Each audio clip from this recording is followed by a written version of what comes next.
Hello guys, আসসালামু আলাইকুম। আজকে আমরা রোদের মধ্যে ডিম ভাজি খাবো। বসো তো এখন বসো। এত গরম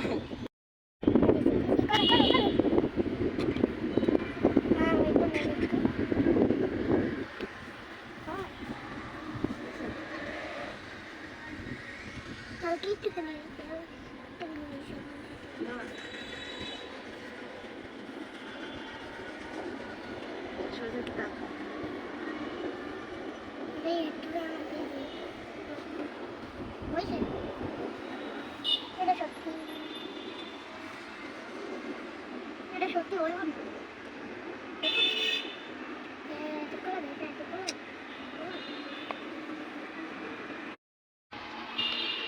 দেখুন ডিমটা পুরো ভাগ হয়ে গেছে।